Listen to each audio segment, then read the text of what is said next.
여러분 우리들이 어저께 이렇게 십계명 첫 시간 십계명이 뭔가 하는 것과 일계명까지 했는데 십계명은 한마디로 말하면 뭐를 잘하라고 하는 거냐면 관계를 잘해라. 그렇죠? 하나님과의 관계를 잘해라.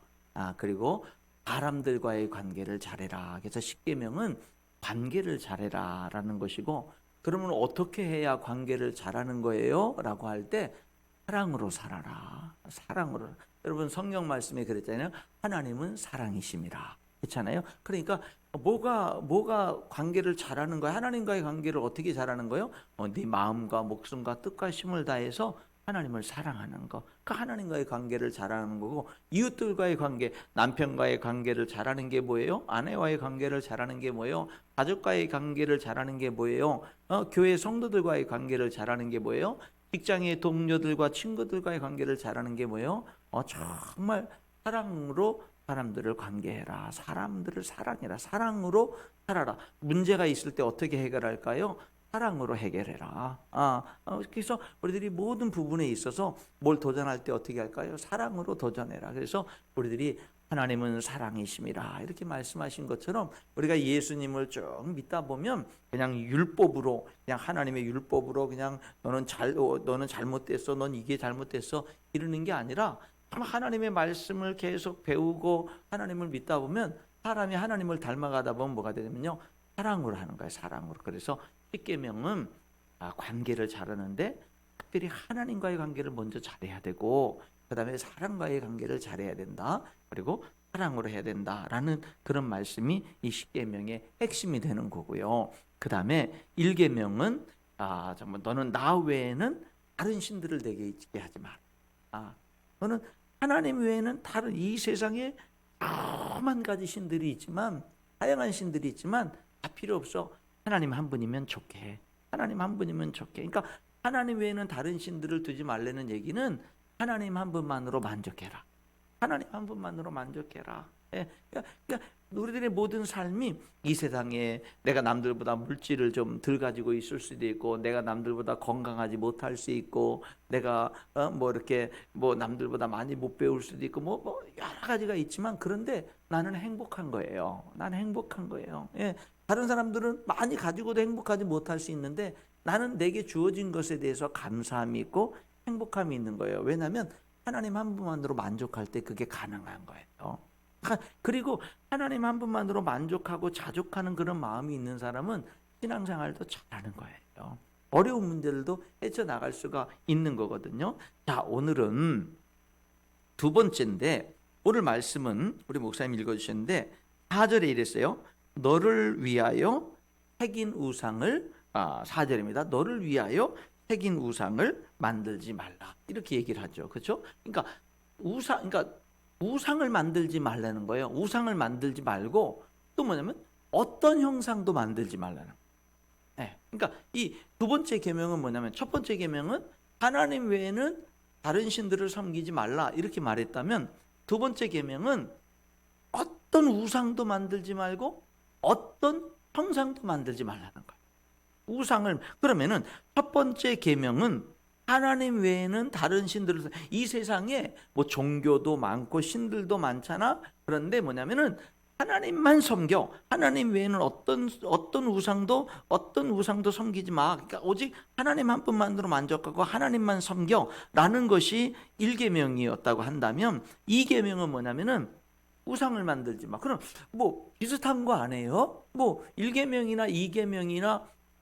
하나님 외에는 다른 신을 섬기지 말라는 거나 우상을 만들지 말라는 거나 같은 거 아니에요? 근데 여기에 차이점이 있어요. 차이점 뭐냐면은 1계명에 하나님 외에는 다른 신들을 두지 말라는 얘기는 이 세상에 신들이 많다는 거, 신들의 종류들이 많은데 다 필요 없고 하나님만 섬기라는 거. 그래서 신들의 종류와 관계된 거라면, 2계명은 우상을 만들지 말고 어떤 형상도 만들지 말라는 이 말은 하나님만을 섬길 때, 1계명을 따라서 그래 신들이 많지만 나는 오직 하나님만 섬길 거야. 그래서 하나님을 섬길 때 2계명은 뭐냐면 하나님을 어떻게 섬길 것인가 라는 거예요.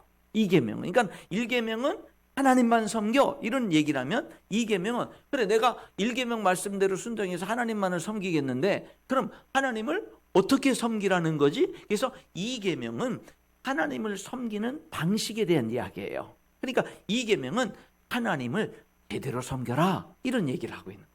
하나님을 하나님답게 섬겨라 라는 거를 말씀하는 게 바로 2계명이다 라고 하는 거를 이야기를 합니다.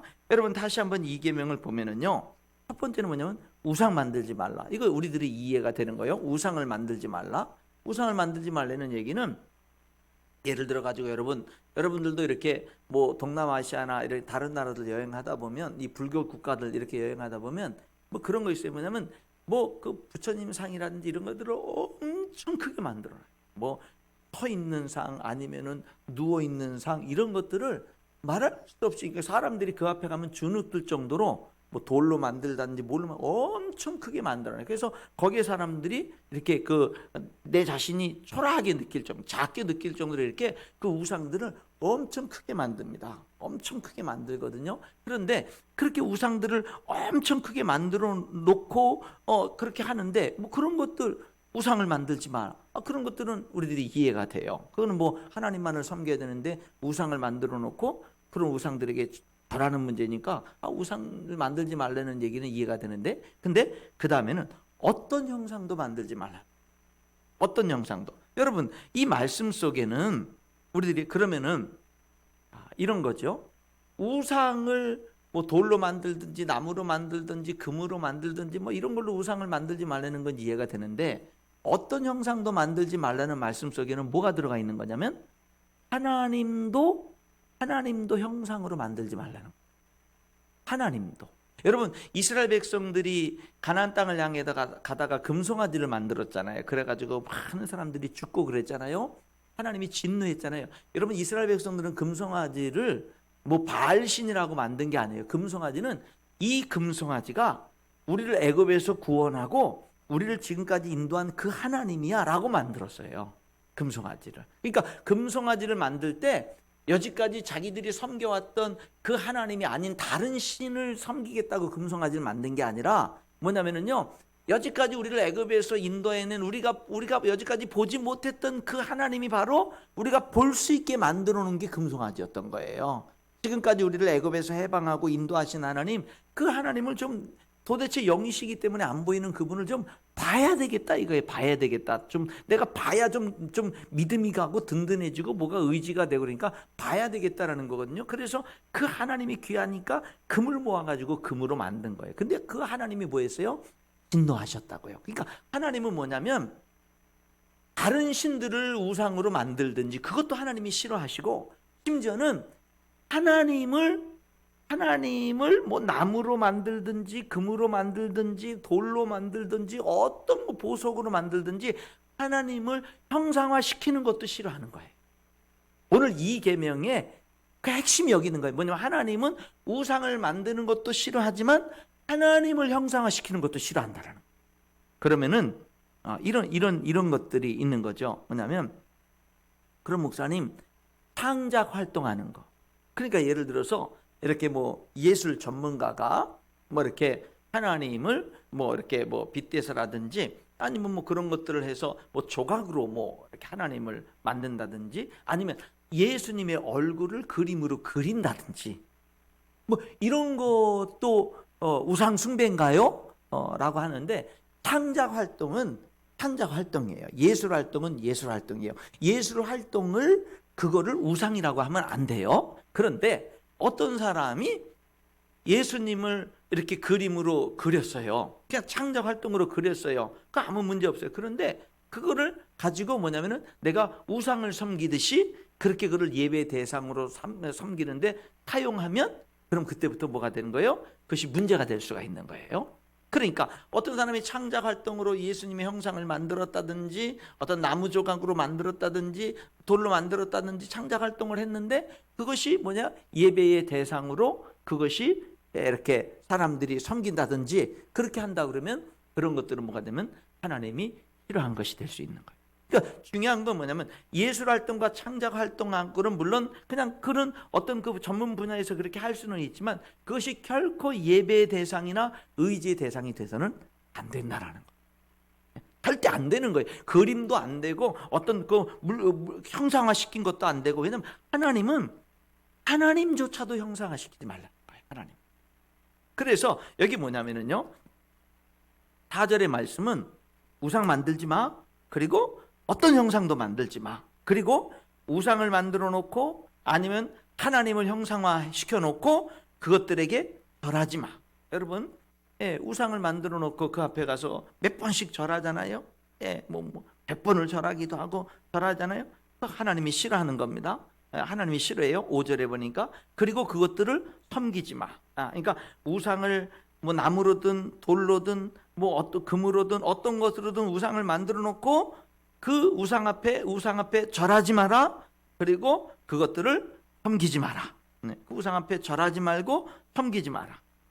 그러면서 뭐라고 하냐면은 내 하나님 여호와는 질투하는 하나님인지 나를 미워하는 자의 죄를 갚되 아버지로부터 아들에게로 3, 4대까지 이르게 하거니와. 여러분, 그러니까 그 우상을 숭배하는 것이 뭐가 되는 거냐면요, 불행하게 돼요. 여기 3, 4대까지 저주가 임하잖아요. 여러분, 이 3, 4대까지 저주가 임한다라는 이 말은 뭐 가계 저주가 흐른다 이런 뜻보다는 이 시대 때는 보통 3, 4대가 같이 살았어요. 이 시대 때는 보통 할아버지, 할머니, 그다음에 할아버지, 할머니, 아빠, 엄마, 자녀 있고, 예를 들어서 그 위에까지 이렇게 될 때는 짧게는 3대 그리고 길게는 4대까지도 같이 살았거든요. 그러니까는 만약에 내가 우상을 숭배하게 되면 그 우상 숭배하는 그 영향이 그 같이 살아가는 온 가족에게 재앙으로 임한다라는 거예요. 그 말씀이. 그런데 뭐 하는 거예요? 하나님을 사랑하고 섬기는 사람은 천대까지 복을 내린다는 얘기니까 하나님은 우리들에게 뭐 하는 거예요? 복을 주시기를 원하는 분인 거예요.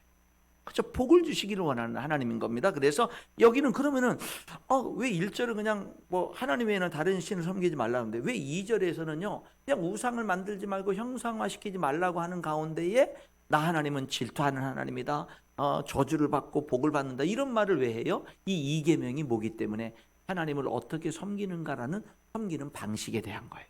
그럼 목사님이 자꾸 이렇게 섬기는 방식에 대한 이야기인데, 그러면은 이거를 좀 더 구체적으로 들어가 보면, 하나님 우상을 만들지 말고 하나님을 빗대서 형상하지 말라. 왜 하나님을 우상을 섬기는 게 아니라 성경이 말씀하시는 그 하나님이야 라고 해놓고 나서 내가 그 하나님을 더 의지하기 위해서 어떤 거를 형상화시키는데 그런데 왜 그거를 금할까? 여러분, 심지어는 십자가가 있잖아요.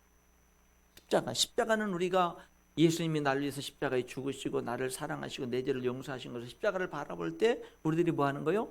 생각을 하는 거예요. 그런데 만약에 그 십자가를 여러분 드라큘라를 물리칠 때 십자가 물리치는 것처럼 그냥 내가 그냥 십자가를 안고 자면은 내가 그냥 뭐 든든해지고 뭐 이런 식으로 하면 그것도 뭐가 될 수 있는 거예요? 우상이 될 수 있는 거예요.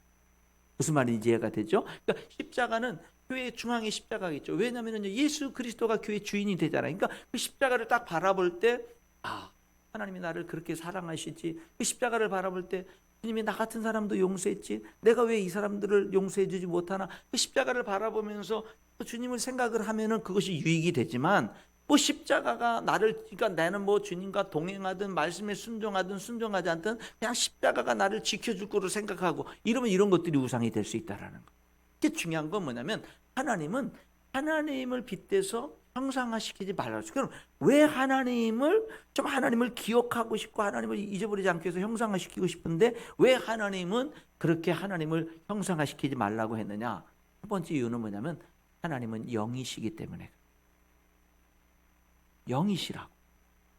하나님은 영이시니 예배하는 자가 신령과 진정으로 예배할지니라.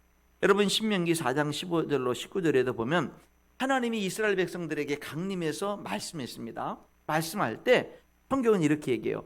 하나님이 그들에게, 이스라엘 백성들이 하나님이 강림해서 그들과 만날 때 하나님의 음성만 들었지 하나님은 보지 못했어요. 하나님의 음성만 들었지 하나님은 보지 못했어요. 왜? 하나님은 영이시거든요. 그러니까 하나님은 보지 못하고 음성만 들었단 말입니다. 그러니까 여러분, 신앙이라는 거는 뭐냐면, 참된 믿음은요, 보고 믿는 게 아니에요. 참된 신앙은 듣고 따라가는 거예요. 그게 신앙이 진짜 중요한 거예요. 그러니까 신앙은요, 자꾸 뭐 하나님 보여주세요 그러는데, 진짜 신앙은 뭐냐면요, 듣는 거예요. 듣고 따라가는. 심지어는 이 하나님이 십계명을 줄 때 이스라엘 백성들과 시내산에서 하나님이 강림하셔서 그들과 만나 주실 때도 그들은 하나님을 보진 못했어요.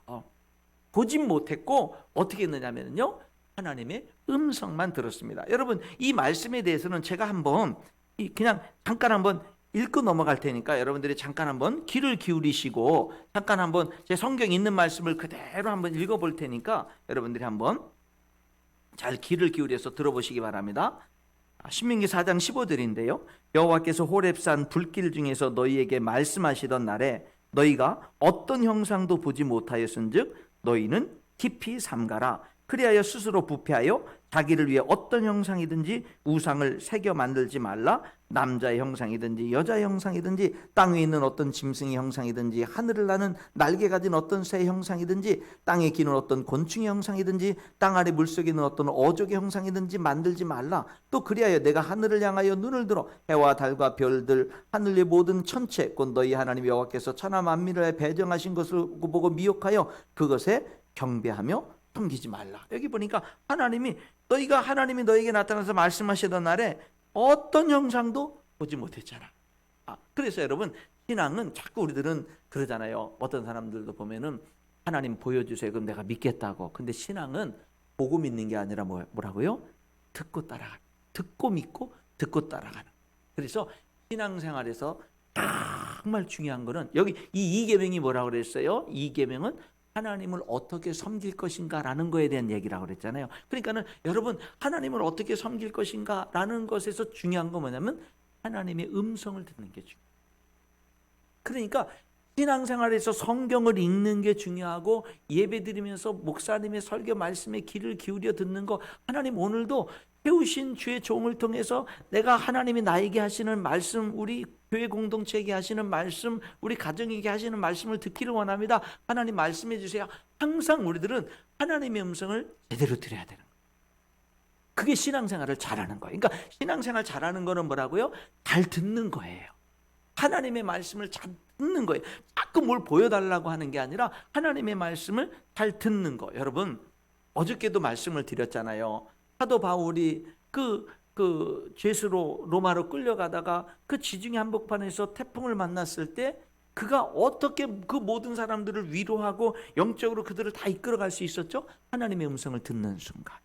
하나님의 음성을 듣는 순간 사도 바울은 자기 자신도 소망이 생기고 살 희망이 생겼을 뿐만 아니라 다른 사람들에게 진정한 영향력을 끼쳤는데 그게 언제냐면 그에게 하나님의 음성이 들려왔을 때라고요. 오늘도 여러분들이 하나님의 음성을 듣고 그 말씀에 하나님의 음성을 여러분의 삶에 딱 임할 때 여러분이 살아날 뿐만 아니라 여러분 때문에 가족이 살아나고 성도들이 살아나는 역사가 있는 거예요. 누구에게? 하나님의 음성이 들려오는 사람에게. 그런 역사가 있는 겁니다. 여러분, 엘리 제사장에게 홈리와 비느하스 두 아들이 있었잖아요. 그렇잖아요. 그런데 여러분, 엘리 제사장의 뒤를 이어서 하나님께 위대하게 이스라엘의 지도자가 돼서 쓰임받은 사람은 엘리 제사장의 두 아들이 아니었어요. 사무엘이었습니다.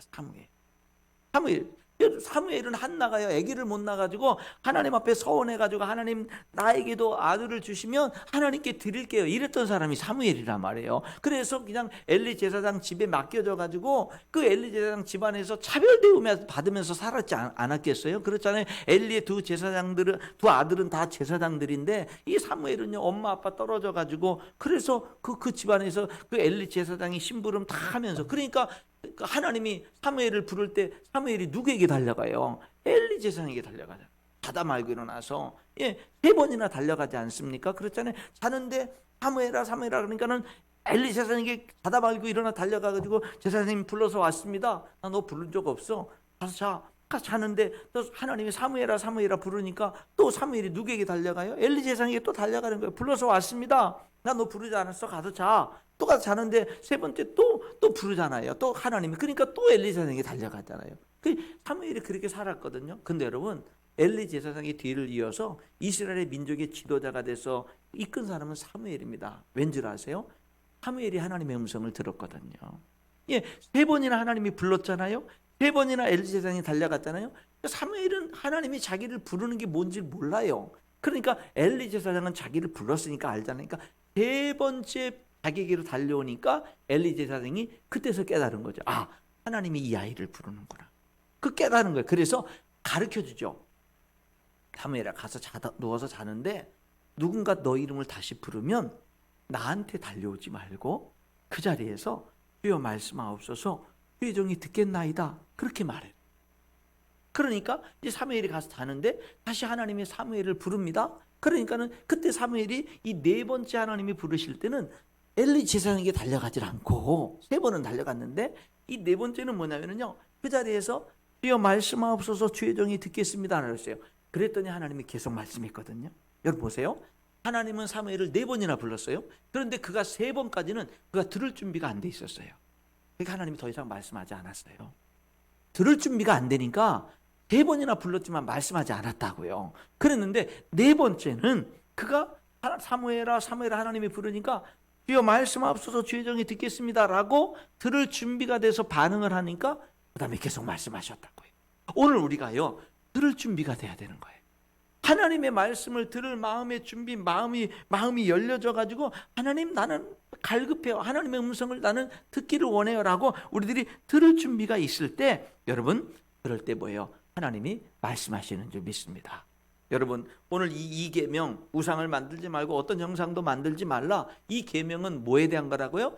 우리가 유일하신 하나님을, 하나님만으로 충분한데 그럼 그 하나님을 어떻게 섬길 거냐? 어떻게 섬길 거냐라는 섬김의 방식인데, 하나님을 어떻게 섬기는 거예요?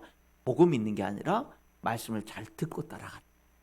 여러분 성경 열심히 읽어요. 왜 읽냐면 목사님이 읽으라고 1년에 일독하기 위해서 그런 게 아니라, 성경은 왜 열심히 읽느냐면요, 하나님의 음성을 듣기 위해. 하나님의 음성을 듣기 위해서. 그리고 교회 와서도 왜 우리들이 목사님을 존경하고 왜 목사님을 사랑하고 목사님과의 관계가 왜 중요한 거냐면요, 목사님을 통해서 하나님 말씀하시니까. 그러니까 그것이 우리들의 신앙생활에 너무너무 중요한 거예요. 그런 부분.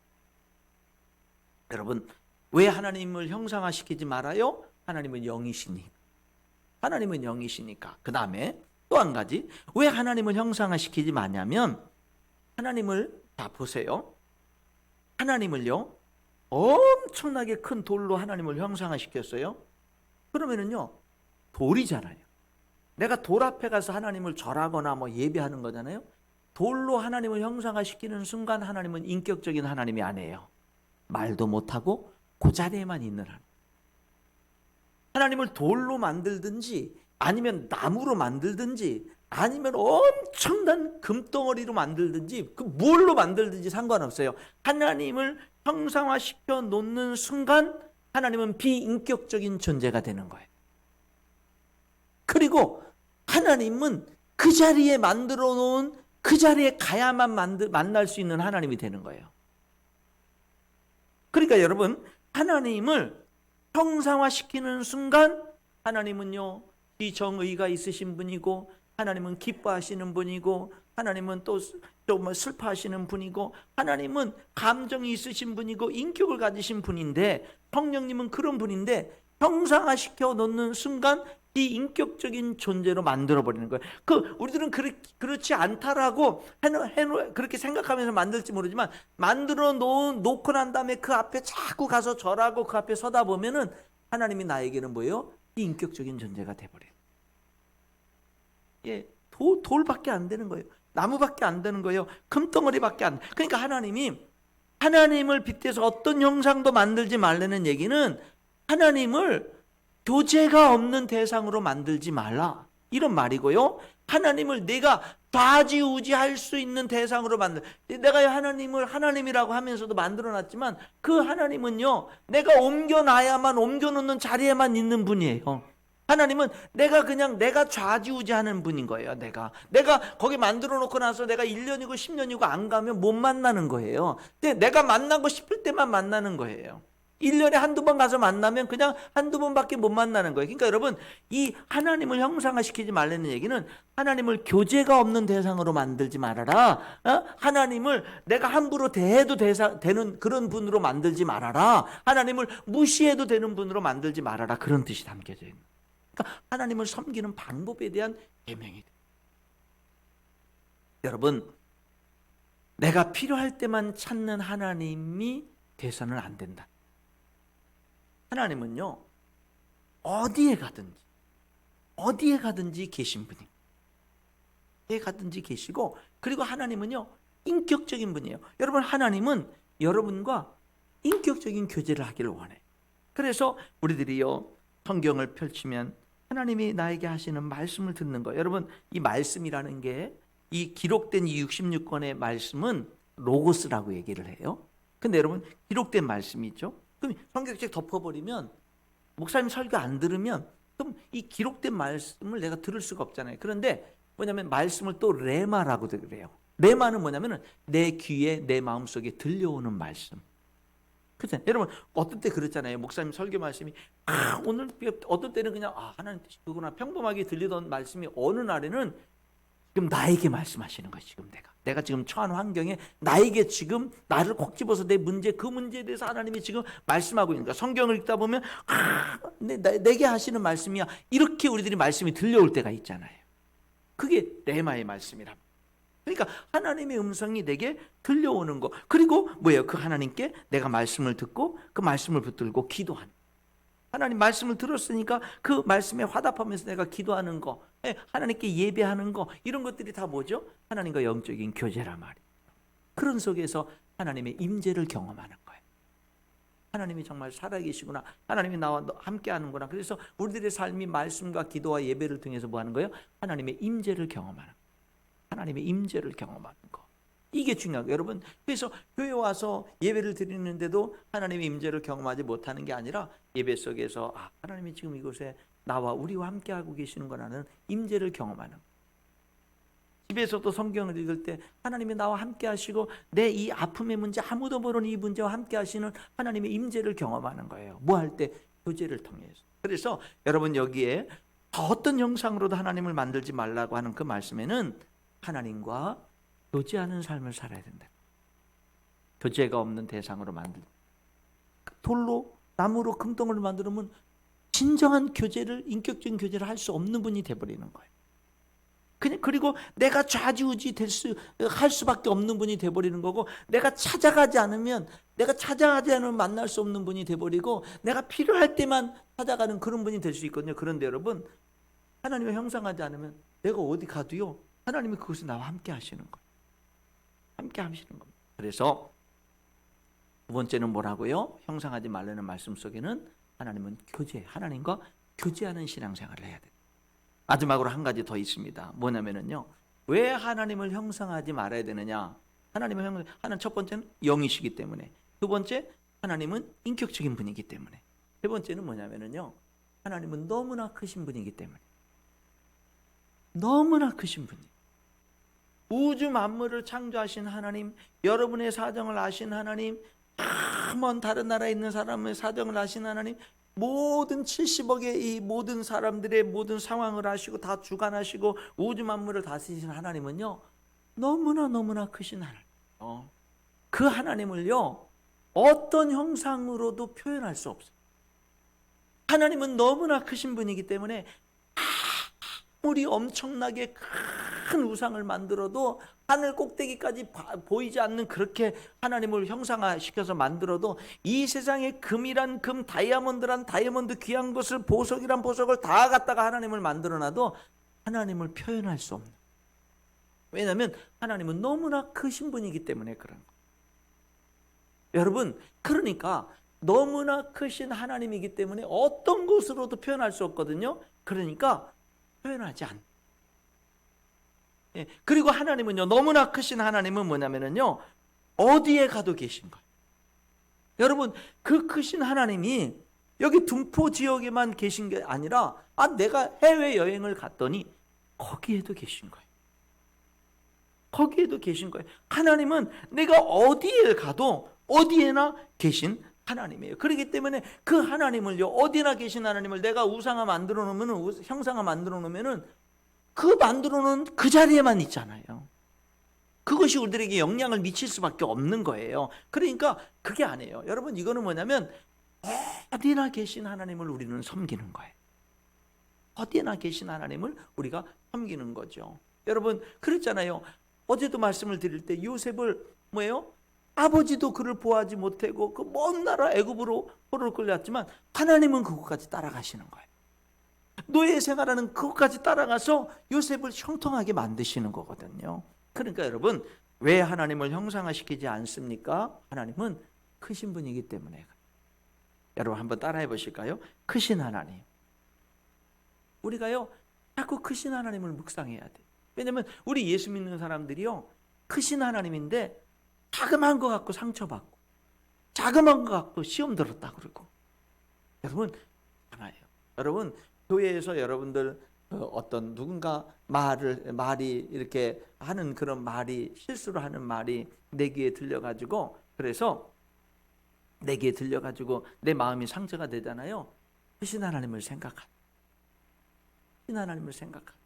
그래서 자꾸 여러분 교회 생활하면서 이렇게 이렇게 어떤 성도 때문에 시험 들었다, 누구 때문에 시험 들었다, 뭐 때문에 시험 들었다, 목사님 때문에 시험, 이런 말들을 하는 게 아니라 어떤 그 시험이 사탄이 우리를 시험하고 넘어뜨리려고 여러 가지 사람들의 연약함과 부족함을 통해서 이렇게 공격하고 시험을 해올 때 그럴 때 뭐냐면요 크신 하나님을 생각. 우리 하나님이 크신 하나님인데 내가 하나님께 얼마나 큰 사랑을 받았는데 내가 얼마나 큰 용서를 받았고 얼마나 하나님이 나 같은 사람을 용납해 주셨는데 그런데 내가 이까짓 것 가지고 내가 시험이 들어 여러분 그리고 탁탁 털어버릴 수 있기를 바랍니다. 털어버리세요. 여러분 목사님도 사람이기 때문에 부족하죠. 그런데 뭐죠? 하나님이 보낸 사람이니까 귀한 거죠. 그렇잖아요. 성도들도 마찬가지예요. 여러분 지금 교회는 완전한 사람이 있는 게 아니에요. 교회는 죄인이지만 예수님의 은혜로 구원받고 이제 하나하나 말씀을 배워가면서 하나님의 사람으로 성장해가는 과정 속에 있는 사람들이 있는 거잖아요. 그러니까 뭐냐면 교회에 와서도요 성도들의 허물이 보이고 그것이 나에게 상처가 될 수 있거든요. 그럴 때 뭐 하는 거냐면 이겨내는 과정을 통해서 하나님 닮아가는 거예요. 하나님 닮아. 제가 전에 이제 그런 적이 있었어요. 뭐냐면 우리 교회는 어머니 기도회라는 게 있어요. 어머니 기도회라는 게. 어머니 기도회가 이제 있는데 토요일마다 이제 오전에 모여서 어머니들이 모여가지고 이제 강의도 듣고 자녀들을 위해서 가족들을 위해서 기도하는 이제 어머니들만 모여서 기도하는 기도회가 있는데 이제 한 번은 이제 기도를 쭉 하다가 이제 사모님이 기도회를 인도를 하는데 제 아내가 하루는 이제 한 번은 더불어 폐회 기도를 해달래요. 이제 거기서 폐회 기도를 해달라 그러는데 그때 폐회 기도를 딱 하려고 그러던 그 순간에 저에게 감동이 임했어요. 성령의 감동이 임해서 거기 한 10명 정도가 참석을 했는데 내가 이 사람들 일일이 다 축복 기도해 주지 이런 감동이 왔어요. 그래가지고 이제 10명 정도밖에 안 되니까 한 사람 한 사람 이제 다 생각하면서 이제 이름을 불러가면서 기도를 해줍니다. 다 듣게. 근데요 거기에 한 사람 이름이 생각이 안 나는 거예요. 한 사람 이름이 생각이 안 나는 거예요. 근데 그 사람은 뭐냐면 지금 어머니가 돼서 거기에 나와 있지만 제가요 중학교 2학년 때부터 가르쳤던 학생이었어요. 근데 그 학생이 결혼해서 아기 낳고 이제 중년에 그 아내가 돼가지고 거기 와서 앉아 있는 거거든요. 그러니까 수십 년을 같이 신앙생활한 사람이라고요. 근데 갑자기 이름이 생각 안 나는 거예요.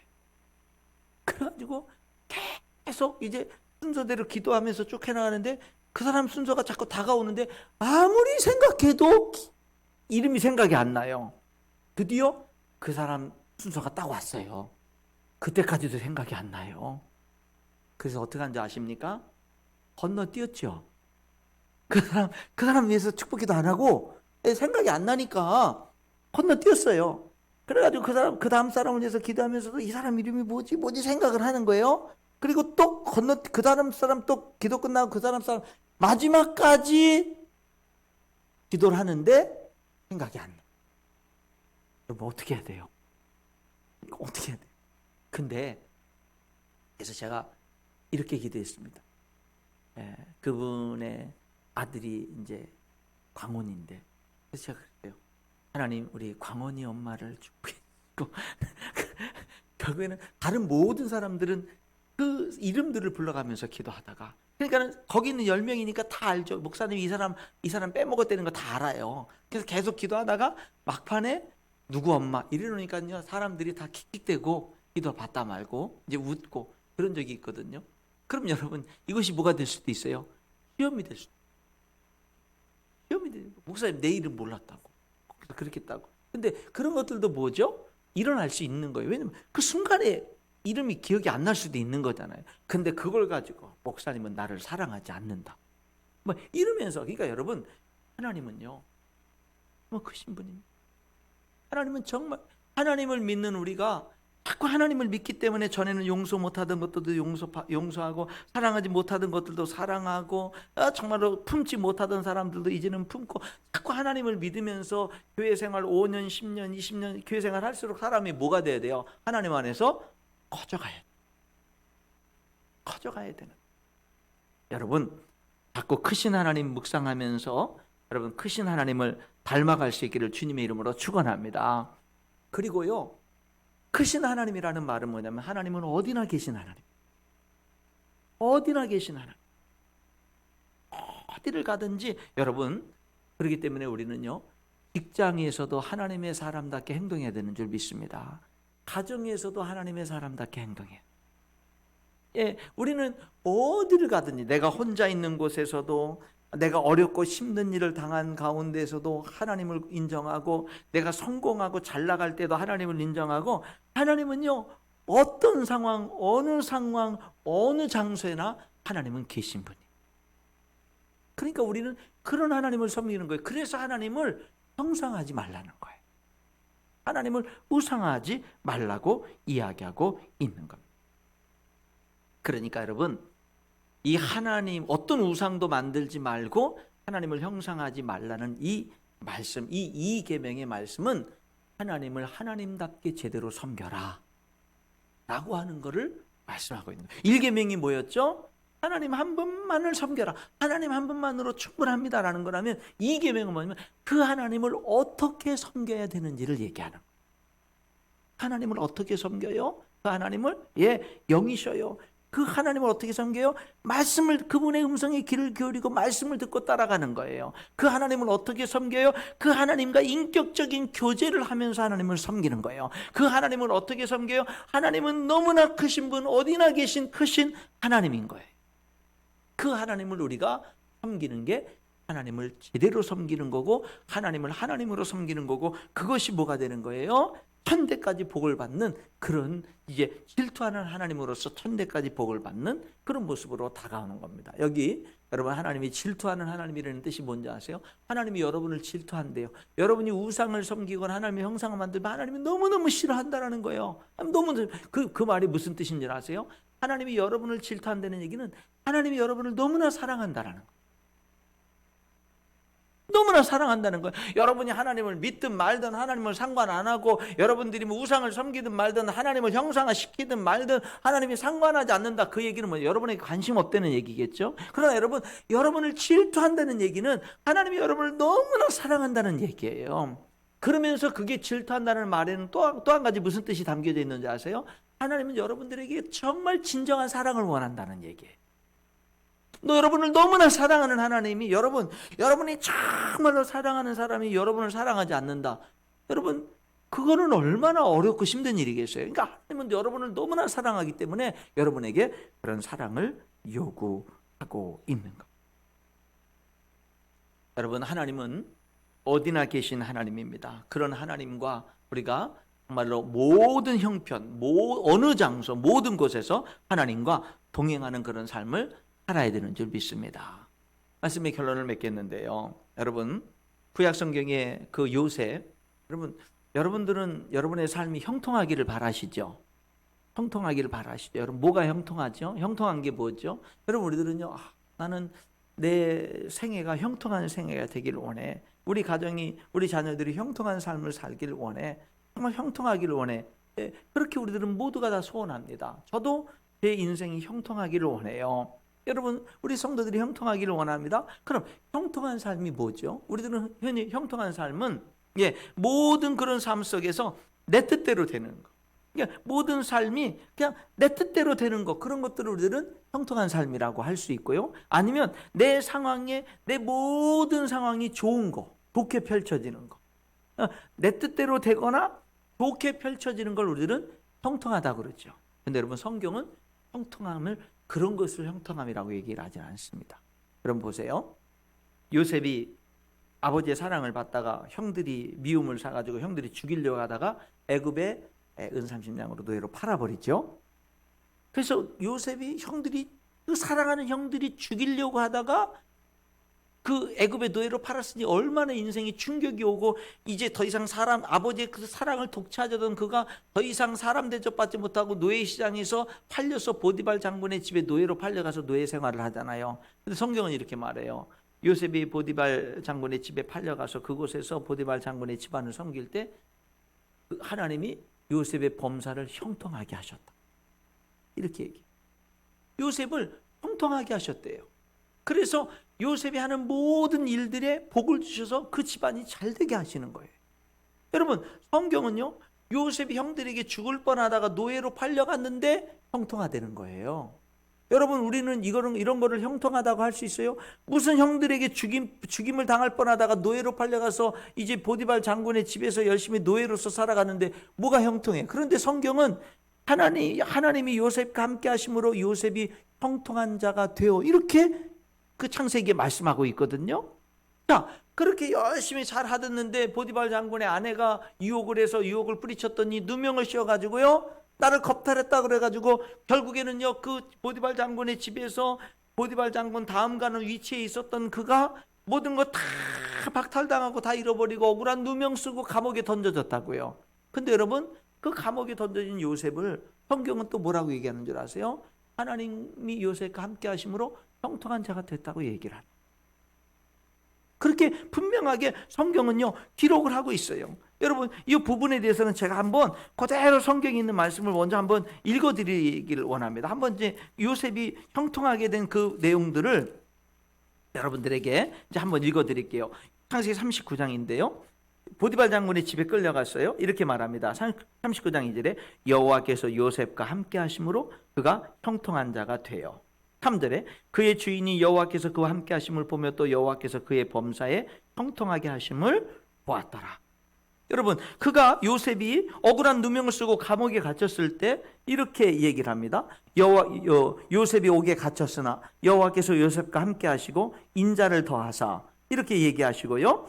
간수장은 그의 손에 맡긴 것은 무엇이든지 살펴보지 아니하였으니 이는 여호와께서 요셉과 함께 하심이라. 여호와께서 그를 범사에 형통하게 하셨더라. 그러니까 노예로 팔려갔는데도 성경은 형통하다 그러고, 억울한 누명을 쓰고 감옥에 던졌는데 형통하다 그래요. 여러분, 우리 중에 누가 이런 걸 형통하다 그래요? 그런데 여러분, 이 형통하다라고 하면서 이 억울한 누명을 쓰고 감옥에 갔을 때나 노예로 팔려갔을 때 형통하다고 할 때 반드시 붙는 수식어가 있어요. 뭐가 있냐면 하나님이 함께 하심. 그 말이에요. 하나님이 함께 하심으로 형통한 자가 돼요. 여러분, 진짜 형통한 게 성경은 뭐라고 정의를 하는 줄 아세요? 내가 어떤 상황이 있든 하나님이 함께 하는 게 형통한 거예요. 내가 노예로 팔려가, 내가 아버지의 사랑받는 가장 존귀한 자에서 가장 멸시천대받고 짐승처럼 취급받는 노예의 상황으로 던져져도 하나님이 함께 한다면 형통한 자가 되는 거예요. 평범한 노예가 아닌 거예요. 특별한 노예가 되는 거예요. 여러분, 내가 억울한 누명을 쓰고 감옥에 던져졌어도 그 감옥의 그 좁은 공간, 그 몇 평 안 되는 좁은 공간, 철장에 갇혀있는 그 감옥에 있어도 하나님이 함께하면 형통한 자가 되는 거예요. 여러분, 어떻게 형통하게 되는지 아세요? 하나님이요, 바로왕의 최측근을 그 감옥, 요셉이 있는 감옥에 오게 하고 만나게 하고 꿈을 꾸게 하고 꿈을 해몽하게 하고, 나중에 바로왕이 꿈을 꿔서 이 사람이 그 요셉 꿈을 해몽했던 요셉을 생각해서 요셉을 추천해서 그 감옥에서 바로왕 앞에 서게끔 하고 바로왕의 꿈을 해몽해서 일시에 총리가 되게 하고, 그래서 총리가 됐을 때 나이가 30세. 사람이요, 태어나서부터 아무 빽이 없는 사람이 그냥 실패 한 번 안 하고 오직 출세 가도만 달려도 그 당시 강대국에 여러분 왕 다음 가는 총리가 되는데 30살에 총리가 될 수 있겠어요? 출세 가도만 달려도. 하나님의 길이 늦은 것 같고 더딘 것 같은데 하나님의 뜻대로 살면 살수록 왜 억울한 누명을 쓰고 왜 이런 어려운 일들이 계속 상황들이 펼쳐지나 이럴 수 있는데 나중에 총리가 되고 보니까 30세에 총리가 됐네요. 가장 빠른 길이네요. 가장 빠른 길. 더딘 것 같이 보였는데 실제는 가장 빠른 길이었네. 여러분, 오늘부터 형통함의 정의를 성경적으로 바꾸시기 바랍니다. 뭐가 형통한 거예요? 하나님과 함께하는 경. 내가 실패했어도, 내가 아파도, 우리 자녀에게 문제가 생겨도, 경제적인 어려움이 있어도, 정말로 고민거리가 있어도, 뭐가 있어도 뭐 하는 거예요? 하나님과 함께하면 형통. 다른 성도 여러분, 오늘 본문의 말씀, 하나님을 형상하지 마라. 어떤 우상도 만들지 말고 절하지도 말고 섬기지도 말고. 이 말씀 앞에 우리가 아멘 해야 될 줄 믿습니다. 하나님은 영이십니다. 우리가 교제할 수 있는 분이고요, 어디나 계신 그런 하나님입니다. 그 하나님과 언제 어디서나 어떤 상황 속에서나 동행하며 형통한 자로 살아가는 저와 여러분 될 수 있기를 주님의 이름으로 축원합니다.